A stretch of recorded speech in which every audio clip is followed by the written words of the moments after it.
हर खबर पर होगी आपकी पकड़। डाउनलोड कीजिए एबीपी लाइव ऐप। नमस्कार, आप देख रहे हैं एबीपी न्यूज। मैं हूं आपके साथ शोभना यादव। छात्रों को और जो दिहाड़ी मजदूर हैं उनको लेकर सियासत में घमासान मचा हुआ है। केंद्र सरकार ने गाइडलाइंस जारी कर दी हैं कि अपने अपने राज्यों के जो छात्र और दिहाड़ी मजदूर हैं उनको अपने घर वापसी हो सकती है, लेकिन शर्तों के साथ। बिहार में एक अलग ही सियासत है, और क्या है वो सियासत, उसका क्या है हल, जानने के लिए मैं रुख करना चाहूंगी बिहार के उप मुख्यमंत्री सुशील मोदी जी मेरे साथ जुड़ रहे हैं।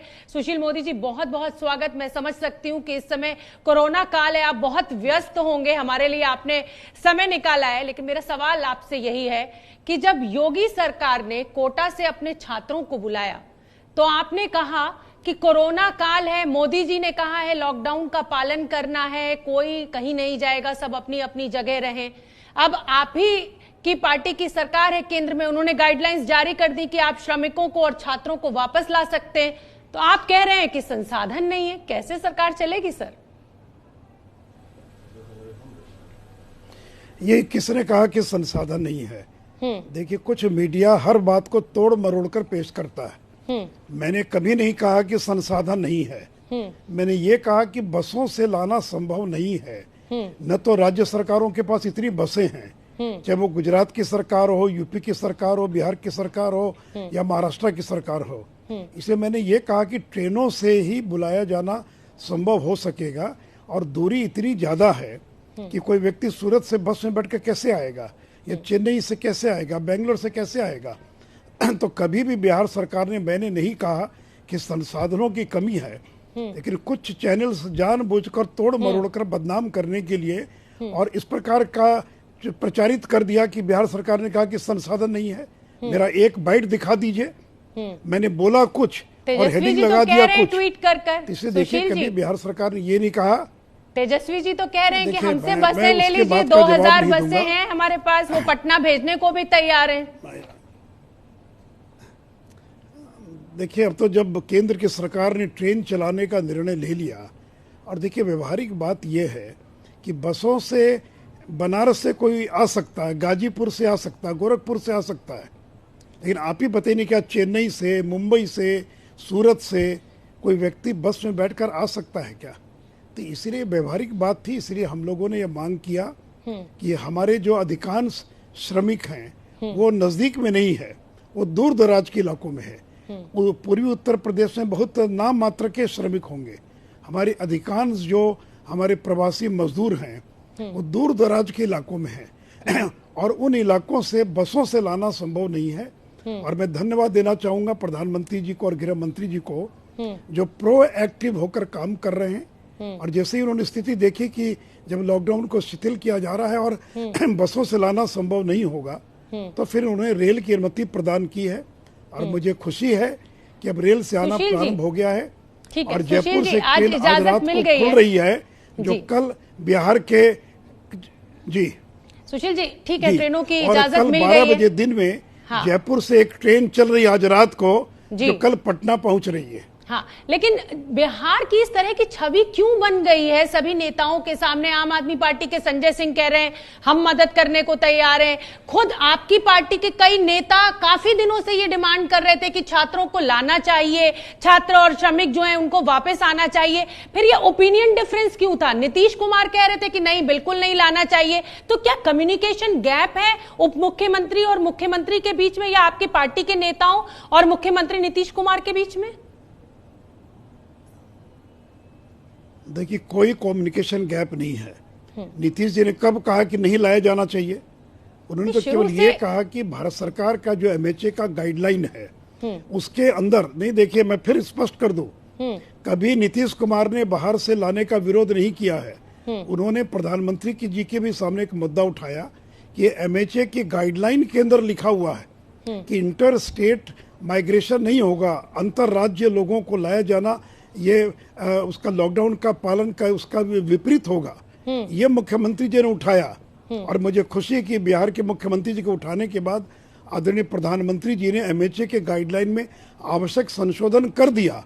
उन्होंने केवल गाइडलाइन का जिक्र किया। आप ही बताइए ना, अगर एमएचए का गाइडलाइन कह रहा है कि दूसरे राज्यों से लाया नहीं जा सकता है, और देखिए सवाल केवल कोटा के बच्चों का नहीं है, जितने कोटा में बच्चों से ज्यादा बच्चे तो हमारे पूना में हैं, उससे कई गुना ज्यादा बेंगलोर में है, हैदराबाद में है। तो वहां के बच्चे भी तो आना चाह रहे थे, तो उनको हम कैसे लेकर आए, आप ही बता दीजिए।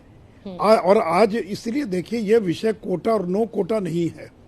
हमारे तो जितने भी हिंदुस्तान के बड़े केंद्र हैं शिक्षा के, उन सभी केंद्र पर हजारों बच्चे हैं जो बिहार लौट के आना चाहते हैं।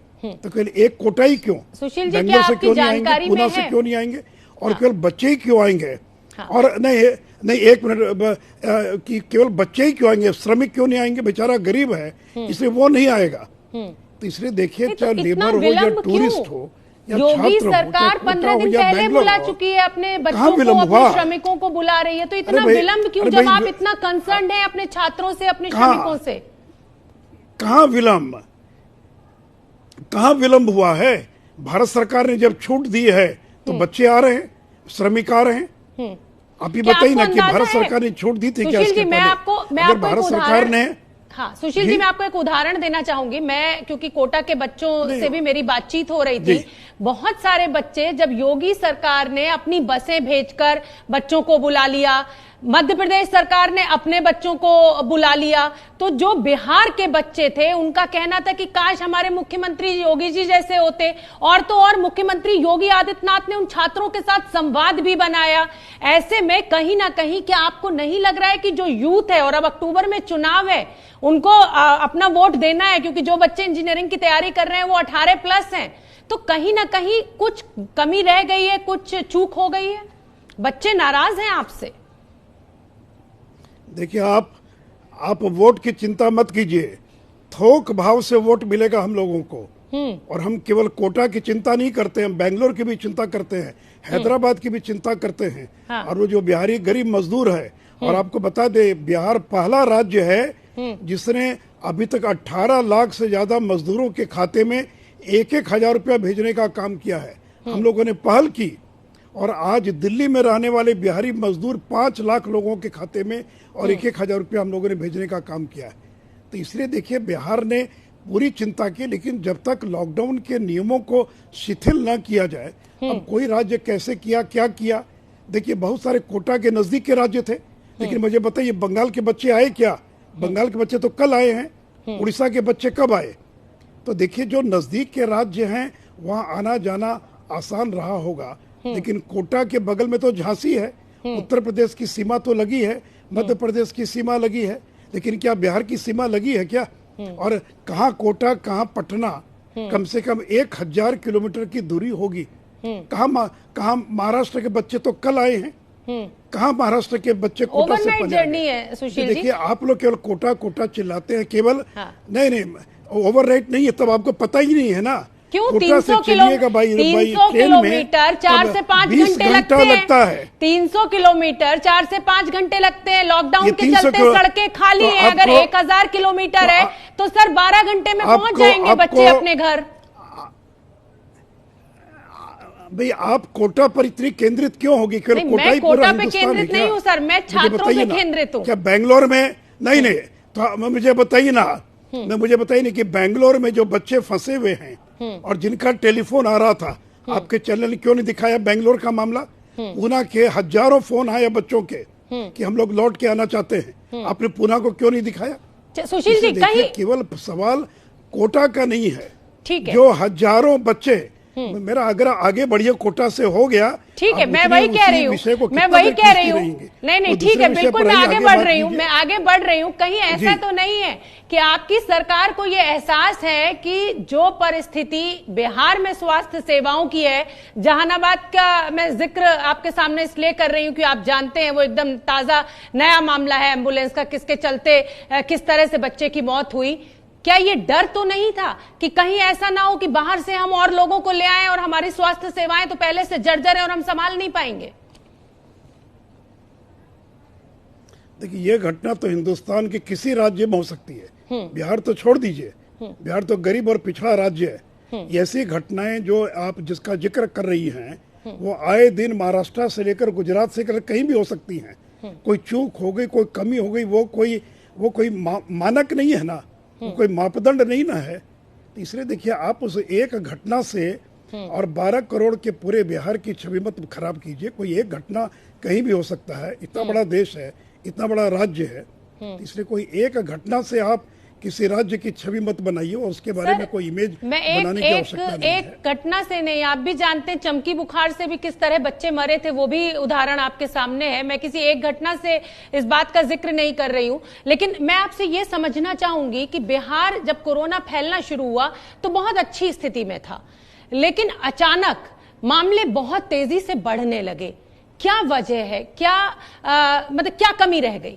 वो क्यों अचानक बढ़ने लगे? लॉकडाउन तो लागू था। नहीं, तब आप ही बताइए ना कि गुजरात में क्यों संख्या इतनी बढ़ गई, महाराष्ट्र में क्यों बढ़ गई? तो ज्यादा विकसित राज्य है कि मेरे यहाँ कोई कमी, दूसरे राज्य में कोई कमी है तो मेरे राज्य की गलती जो है वो जस्टिफाइड है। नहीं, मैं तो ये कह रहा हूँ ना कि हम तो बहुत पिछड़े और गरीब राज्य हैं पर कैपिटा इनकम से लेकर हर चीज में, लेकिन देश के जो विकसित राज्य हैं, तमिलनाडु, केरला, तेलंगाना, महाराष्ट्र, गुजरात, वहां की संख्या इतनी ज्यादा है, तो क्या इसका क्या? देखिए, ये कोई तुलना नहीं किया जाना चाहिए। और हमारे यहाँ तो केवल 2 लोग मरे हैं अभी तक, हमारे तो केवल 2 लोगों की मृत्यु हुई है, और जो विकसित और संपन्न राज्य हैं वहां तो मरने वालों की संख्या 300, 400, 500 पहुंच गई है। तो देखिए, प्रधानमंत्री जी ने कहा कि इस तरह की तुलना किया जाना उचित नहीं होगा कि किसी राज्य में कितने मरे, वहां की कोई मैं फेलियर इसको नहीं मानता हूँ कि किसी राज्य में अगर ज्यादा मर गए तो वो कोई फेलियर उस राज्य का विशेष परिस्थिति हो सकती है, उसके कारण कुछ और होंगे, मेडिकल चीजें होंगी। तो हम तो अब कहें कि हमारे यहाँ तो 2 ही लोगों की मृत्यु हुई और महाराष्ट्र में तो कितने लोगों की मृत्यु हो गई। तो मेरा आग्रह है कि इस तरह की तुलना करना उचित नहीं होगा। और हर एक राज्य सरकार, जो कोई सरकार हो, अपनी ओर से पूरा प्रयास करती है और प्रयास कर रही है। और देखिए, अब जो संक्रमण फैल रहा बिहार के अंदर, वो जो प्रवासी मजदूर हैं उनके आने से संक्रमण फैल रहा। हाल के पिछले 10 दिनों के अंदर जो चोरी छिपे इधर उधर से जो लोग आ गए, और अधिकांश जो नया संक्रमण बिहार में फैला है वो जो माइग्रेंट लेबर हैं उनके कारण वो संक्रमण फैल रहा है। ठीक है, मैं आपसे एक जानकारी और चाहूंगी क्योंकि मेरे दर्शकों के लिए बहुत जरूरी है। जमात के ऊपर आरोप लग रहा था कि हर प्रदेश में तबलीगी जमात के लोग पहुंचे और उसके चलते ये मामले बढ़ गए और कहीं ना कहीं एक समुदाय को निशाना बनाया जाने लगा। क्या आपने तबलीगी जमात के जितने भी जमाती आपके प्रदेश में पहुंचे आपने आइडेंटिफाई कर लिए, और आप एक नेता होने के नाते क्या इसको ठीक मानते हैं कि एक पूरे समुदाय को जिम्मेदार ठहराया जा रहा है चंद लोगों की लापरवाही के चलते? देखिए, जो पहला दौर संक्रमण का था वो जो विदेशों से लोग आए थे, जो इटली से आए, इंग्लैंड से आए, बाहर गल्फ देशों से आए। दूसरा दौर चला तबलीगी जमात के कारण, और अब जो तीसरा दौर चल रहा है बिहार के अंदर वो चल रहा है माइग्रेंट लेबर के कारण। और देखिए, अगर कोई किसी समुदाय को दोषी ठहराता तो मैं इसके कड़े शब्दों में भर्त्सना करता हूँ। और कभी भारतीय जनता पार्टी ने ये नहीं कहा या किसी ने कि साहब इसके कारण एक समुदाय, किसी भी समुदाय को दोषी करार नहीं किया जा सकता है। वो हिंदू हो सकता है, मुसलमान हो सकता है। और राष्ट्रीय स्वयंसेवक संघ के सर संचालक श्री मोहन भागवत जी ने पिछले रविवार को जो अपना संबोधन किया है उसमें भी इस बात का जिक्र किया है। और देखिए, बीमारी का संबंध किसी धर्म के साथ नहीं है, वो धर्म से नहीं जुड़ा है। अमेरिका में जो मर रहे हैं वो तो सारे ईसाई लोग हैं, और ईरान में जो लोग मरे वो अधिकांश मुस्लिम लोग हैं। तो देखिए, किसी भी बीमारी का संबंध किसी धर्म के साथ नहीं है, और अगर कोई यह आरोप लगाता तो वह गलत है, और ऐसे लोगों के खिलाफ कड़ी से कड़ी कार्रवाई की जानी चाहिए। ठीक है, कुछ घटनाएं आपके यहाँ भी हुई हैं जहां पर पुलिस बल के ऊपर हमला हुआ है, क्या एक्शन आपकी तरफ से लिया गया? देखिए, बहुत कम घटनाएं घटी हमारे यहाँ, मात्र 2 या 3 इस तरह की घटना घटी, और जो घटना घटी उस पर उनको गिरफ्तार किया गया, वैसलों को पकड़ा गया है। देखिए, इन घटनाओं का कारण कहीं न कहीं ये है कि लोगों के मन में एक डर पैदा हो गया कि अगर मैं संक्रमित हो गया, मैं अगर कोरोना पॉजिटिव पाया गया तो मैं समाज से बहिष्कृत हो जाऊंगा, समाज में लोग मुझे हे निगाह से देखेंगे, और क्वारंटाइन को लोग समझते हैं कि एक प्रकार की जेल है। तो ये जो स्टिग्मा है वो दूर किए जाने की आवश्यकता, और हम लोग भी व्यापक प्रचार प्रसार कर रहे हैं कि ये तो देखिए 100 में 85 लोग तो केवल सामान्य उपचार से ठीक हो जाते हैं, और केवल 10 लोगों को ही ऑक्सीजन की जरूरत पड़ती है और 0.06% को ही वेंटिलेटर की आवश्यकता पड़ती है। तो इसलिए ये जो कोरोना का संक्रमण है, इसको जो स्टिग्मेटाइज किया जा रहा है, ये गलत है और ये जागरूकता का अभाव है। और इसी कारण जो बिहार में जो घटना घटी कहीं ना कहीं वो इन्हीं कारणों से घटी। लेकिन कुल मिलाकर मैं कहूँगा कि बाकी देश की तुलना में बिहार के अंदर इस तरह की घटनाएं बहुत नगण्य थी जो है। सुशील जी, आपसे ये भी जानना चाहेंगे कि अब ऐसे भी जिक्र आ रहा है, हालांकि 3 मई को पता चलेगा कि लॉकडाउन की क्या स्थिति रहने वाली है, चरणबद्ध तरीके से खोला जाएगा। अगर लॉकडाउन चरणबद्ध तरीके से खुलता है, रेड जोन में पूरा रहता है लेकिन ग्रीन जोन में खोला जाता है, उसको लेकर आपकी क्या तैयारी है? क्योंकि कहीं ना कहीं लॉकडाउन जब खुलेगा तो स्थिति विकट होने का डर भी कहीं बना हुआ है। नहीं, देखिए, एक बहुत बड़ी चुनौती है और चूंकि हमारे यहाँ तो लाखों लोग आने वाले हैं और उन राज्यों से आने वाले हैं जहाँ संक्रमण सबसे ज्यादा है, मुंबई, हैदराबाद या फिर सूरत, अहमदाबाद, तो जो भी, या दिल्ली से लोग आएंगे, तो एक बहुत बड़ी चुनौती है। और आज भी 6 घंटे हम लोगों ने और सारे डीएम एसपी के साथ वीडियो कॉन्फ्रेंसिंग की है और पूरी हम लोगों ने अपनी ओर से जितना संभव है उतनी हम लोगों ने तैयारी कर रखी है सारी चीजों के लिए। लेकिन एक बड़ी चुनौती है और देखिए भारत सरकार का क्या गाइडलाइन आता है और अभी तक का जो गाइडलाइन है उसमें तो यही क्या तैयारी है? ऑरेंज और ग्रीन जी, क्वारंटीन सेंटर, क्योंकि अब जब इतनी बड़ी संख्या में प्रवासी आएंगे। हेडक्वार्टर्स है जी, आप अपनी बात पूरी कर लीजिए। क्वारंटीन सेंटर्स हम लोगों ने आज वही अभी 6 घंटे अभी उसी को लेकर वीडियो कॉन्फ्रेंसिंग थी बिहार के सारे डीएम एसपीज के साथ और हम लोगों ने हर ब्लॉक में, हर प्रखंड केंद्र पर क्वारंटाइन सेंटर बनाने का निर्णय लिया है। निर्णय नहीं बल्कि बन गए और उन सारे में टॉयलेट्स कैसे बनेंगे, भोजन की व्यवस्था क्या होगी, माइक का इंतजाम, सीसीटीवी कैमरा, महिलाओं की अलग व्यवस्था, पुरुषों की अलग व्यवस्था, जितनी। और देखिए हम लोग को बाढ़ का एक्सपीरियंस, अनुभव है। बाढ़ में हम लोग जब शिविर लगाते हैं, लेकिन ये बात ठीक है कि बाढ़ के अंदर संख्या कम रहती है और ये संख्या बहुत ज्यादा रहने वाली है। तो इसलिए हम लोगों ने ब्लॉक हेडक्वार्टर्स पर आने वाले लोगों को 21 दिन के क्वारंटाइन में रखने का निर्णय लिया है और उसकी पूरी तैयारी चल रही है और हम तैयार हैं। और वहां पर जब सैचुरेट हो जाएगा तब फिर जो पंचायतों के अंदर जो क्वारंटाइन सेंटर है वहां पर हम लोग जो हैं, और विशेष करके जो मुंबई से लोग आएंगे, जो गुजरात से लोग आएंगे, दिल्ली से लोग आएंगे, उनकी हम विशेष चिंता करेंगे। ताकि हम लोगों ने ये भी किया कि जिन राज्यों के अंदर संक्रमण ज्यादा है वहां के लोग आएंगे तो उनको कहाँ रखना, कैसे रखना, इसकी एक डिटेल प्लानिंग हुई है। और हम लोग भी 3 तारीख का इंतजार करें कि भारत सरकार की जो गाइडलाइन जो है क्या आती है। ठीक है, पंजाब सरकार ने महाराष्ट्र से, नांदेड़ से अपने श्रद्धालुओं को निकाला। 3-3.5 हजार की वो संख्या थी। बकायदा टेस्ट उनका किया, स्क्रीनिंग की, उसके बाद उन्हें पंजाब लेके पहुंचे। लेकिन महाराष्ट्र में वो नेगेटिव थे, पंजाब पहुंचते पहुंचते वो केसेस पॉजिटिव हो गए। आप क्या एहतियात बरतेंगे कि दूसरे राज्यों से लोग जो चले वो कोरोना पॉजिटिव अलग हो, बाकी जो कोरोना पॉजिटिव लोग नहीं है उनको अलग रखा जाए? वो आप कैसे चेक करेंगे? वो बड़ी चुनौती है आपकी सरकार के लिए।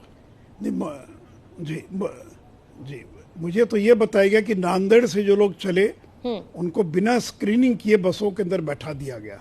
तो खैर वो एक अलग विषय है, लेकिन हम लोगों ने भारत सरकार से यही आग्रह किया है कि जिन राज्यों से भी लोग आए, रेलवे के द्वारा या जिस भी चीज के द्वारा, उनकी वहीं पर स्क्रीनिंग की जाए, टेस्टिंग की जाए। और केंद्र की सरकार ने उसको स्वीकार किया है। और फिर जब वो राज्य में आएंगे तो रेलवे स्टेशन से रेल से जो लोग आएंगे उनकी स्टेशन पर पूरी स्क्रीनिंग की जाएगी और फिर बसों में बैठाकर उनको ब्लॉक में भेजा जाएगा और ब्लॉक के बाद 21 दिन के बाद ही उनको गांव के अंदर भेजा जाएगा। तो हम लोगों ने तो पूरी स्क्रीनिंग की अपनी ओर से तैयारी कर रखी है। आखिरी सवाल मेरा रेवेन्यू को लेके है। रेवेन्यू आना बंद है लॉकडाउन के चलते हुए और बिहार की स्थिति तो आप पहले से ही कह रहे हैं कि खस्ता है, गरीब स्टेट है। क्या वेतन दे पाएंगे सरकारी कर्मचारियों को आप इस बार? देखिए, मैं एक बात कह दूं, हम गरीब जरूर हैं, लेकिन जिस तरह से केरल, उड़ीसा, राजस्थान, उन सरकारों ने अपने कर्मचारियों के वेतन में कटौती करने का निर्णय लिया है। हमने निर्णय लिया है कि हम किसी कीमत पर अपने कर्मचारी और जो पेंशनधारी लोग हैं उनके पेंशन में कोई कटौती नहीं करेंगे। और उल्टे हम लोगों ने तो बिहार देश का पहला राज्य है कि जो अपने पैरामेडिक और जो डॉक्टर्स और हेल्थ के स्टाफ हैं उनको 1 महीने के अतिरिक्त सैलरी देने का ऐलान किया है। इसलिए मैं आश्वस्त करना चाहूंगा कि तथा कथित जो विकसित राज्य है उन लोगों ने भले ही सैलरी में कटौती कर दी हो, लेकिन बिहार किसी कीमत पर कर्मचारी और पेंशनर्स की सैलरी और पेंशन में किसी प्रकार की कोई कटौती नहीं करेगी। चलिए, बहुत बड़ी जानकारी सरकारी कर्मचारियों के लिए बिहार के उप मुख्यमंत्री सुशील मोदी ने दी। बहुत बहुत धन्यवाद सर, एबीपी न्यूज के लिए समय निकालने के लिए, हमसे बात करने के लिए।